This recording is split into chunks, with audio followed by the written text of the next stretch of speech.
Hello everyone, welcome back to another video on starting 11, and in today's video we're going to be creating a starting 11 based off the top 11 nations ranked by FIFA. Here are the rules. You can only pick maximum one player from each nation.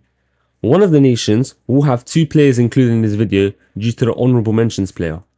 Just so you know, I had to try find the perfect balance, so there will be a lot of world class players who don't make the starting 11. The manager will also be decided from a spin the wheel, which I'll include in the video later on. All 11 nation managers will be in the spin the wheel. Since all 11 players aren't all retired, we can do a starting 11 based off current rather than prime, as there's no retired players in this, so we don't need to go based off prime. Instead of the usual Champions League prediction, we'll do a World Cup prediction at the end of the video, because it only makes sense if we're going off nations. Reminder everyone, we're trying to reach 1,000 subscribers by the end of 2025, so if you haven't subscribed, please make sure to hit that subscribe button and help us in reaching our goal. Today's formation for the fourth video running is a 4-3-3 with a cam. Starting off with the goalkeeper as usual, and it's PSG and Italian goalkeeper Donnarumma. For me, Donnarumma was the best goalkeeper in the world last year and helped PSG to win their first Champions League, making a lot of important saves throughout the tournament, including 2 saves in a penalty shootout against Liverpool at Anfield to help PSG go through. I do feel he is definitely Italy's best player, and the only 2 I can think of challenging him is Tonali and Retegui, but I do think Donnarumma is better than them and would be more wanted than the other 2 by top European clubs. So therefore Donnarumma picks off Italy off the top 11 nations.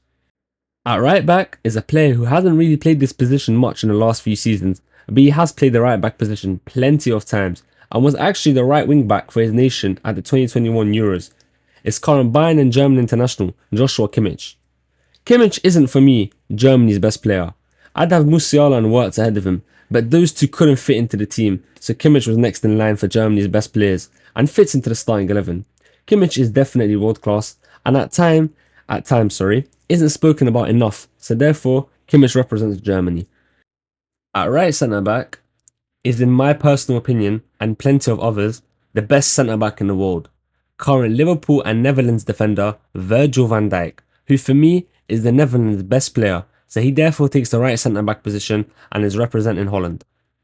At left centre back is current Manchester City and Croatian defender Josko Gvardiol, who, yes, I know is more of a left back nowadays, but he has played a lot of games at centre back.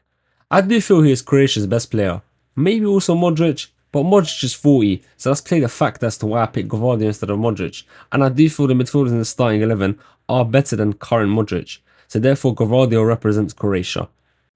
Completing the back line at the left back position is current Portuguese and PSG defender Nuno Mendes, who's honestly had an amazing season.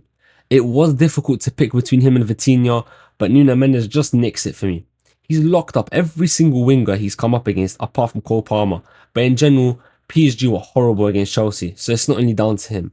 Nuno Mendes also, against at the time being favourite for the Ballon d'Or, Mohamed Salah, keeps him quiet both games. In the quarterfinals against Aston Villa, scores 2 across 2 games. In the semi-finals, both games, for me, he kept Saka really quiet compared to what Saka usually does. So, even Yamal in the Nations League final, at the time Ballon d'Or winner, also scoring a goal and providing the cross for Ronaldo to score against Germany and Spain. On top of all of that, he scored a penalty too in the final against Spain. So that's why for me, he just gets in over Vitinha, but it was a difficult decision and it could have gone either way. Shout out to Ronaldo as well, but I feel like if it was 2-3 seasons ago I did this, he would be in the starting 11. But for the time being, Nuno Mendes represents Portugal. Moving on to the midfield, and starting off with a right central midfielder, and it's new Napoli signing and Belgian international Kevin De Bruyne. He did struggle last year, and he didn't look like his usual self, but I reckon he'll bounce back. He's still only 34, so I reckon he'll definitely gain his form back in Serie A, like so many other Premier League players that have gone there. I also don't think there's a better player than De Bruyne in the national team. The closest ones I could think of is Tielemans, Onana, Lukaku, but De Bruyne is the much better player. No disrespect to the other 3, who are also amazing, but De Bruyne is therefore representing Belgium. In the left central midfield is current England and Real Madrid star, who some argue is the best midfielder in the world. And yes, it's Jude Bellingham, who had a fantastic debut season, Not as good in the second season, but he was still very important for Real Madrid and has become a key man for the Real Madrid team.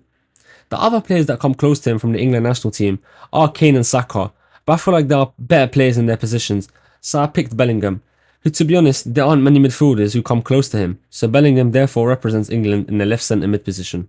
In the cam, complete in the midfield might be a controversial one, but hear me out for this one. This player may be old, but he's not old to the point where his technical ability is gone, and he's still very good every time I watch him. It's Lionel Messi, current Argentine and Inter Miami player.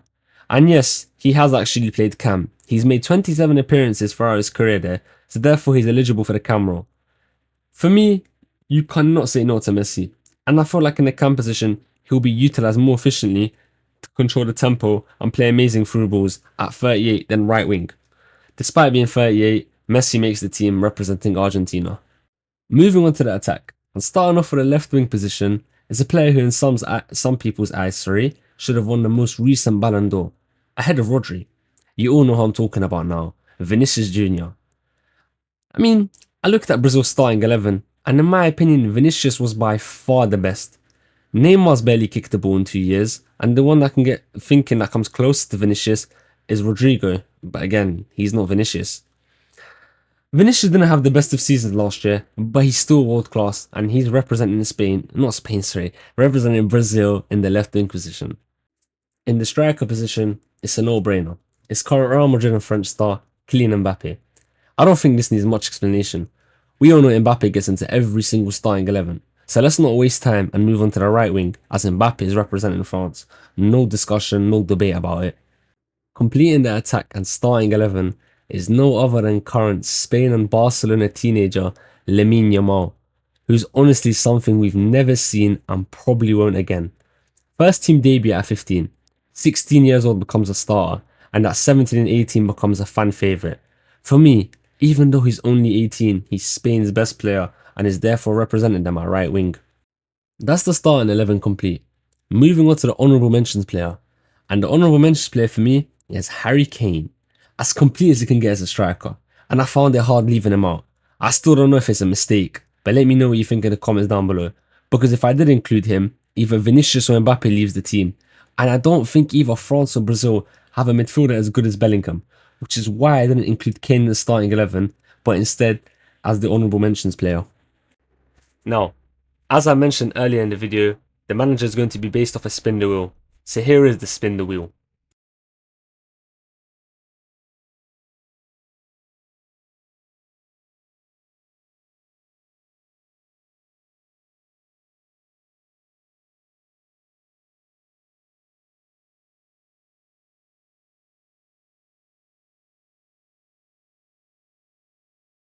As you can see, Portugal won the spin the wheel, and Portugal's manager is Roberto Martinez, who recently won the Nations League with them.